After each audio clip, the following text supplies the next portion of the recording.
Hi friends, please subscribe to Amravati Media and press the bell icon for more latest updates. Amaravati రైతులపై Chandrababu mark రాజకీయం. అమరావతిలో రాష్ట్రానికి రాజధాని నిర్మాణం అవుతోంది. ఓకే, అంతా బాగానే ఉంది.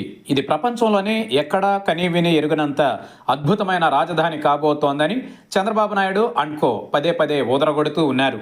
అందుకు కూడా ఓకే. అమరావతి కోసం 29,000 మంది రైతులు తమ భూములను కూడా త్యాగం చేశారని వారిని కొనియాడుతూ ఉంటారు. Double okay. కానీ ఆ రైతులకు ఇప్పటికీ ఎందుకు కన్నీళ్లు మిగులుతున్నాయో, రాజధాని కట్టే పనుల్లో ముందుకెళ్తున్నారు తప్ప తమ సమస్యలను పట్టించుకోవడం లేదని వారు ఆవేదన చెందుతున్నారు.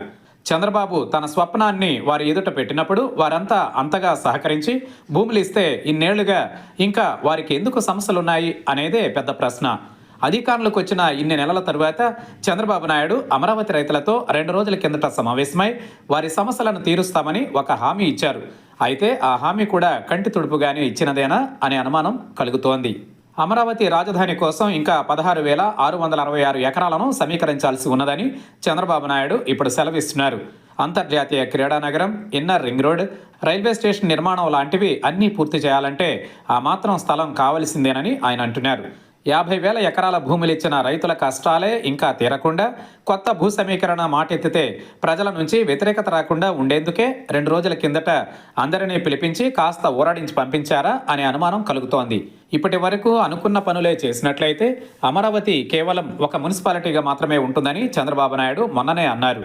ఇంకా భూములు కావాల్సి ఉందని అన్నారు. రైతుల కన్నీళ్లు తుడిచినట్టే తుడిచి 2 రోజుల్లో మరో 16,000 ఎకరాలకు ప్లాన్ వేశారు.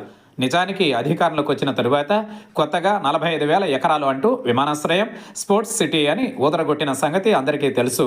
రైతులు తీవ్రంగా వ్యతిరేకించడంతో వెనక్కి తగ్గారు. ఇప్పుడు విమానాశ్రయం ఐడియాను కాస్త వెనక్కి నెట్టి ప్రస్తుతానికి ఈ 16,000 ఎకరాల వరకు కొత్త సమీకరణ నడిపించడానికి ఉద్యుక్తులవుతున్నట్టుగా కనిపిస్తోంది.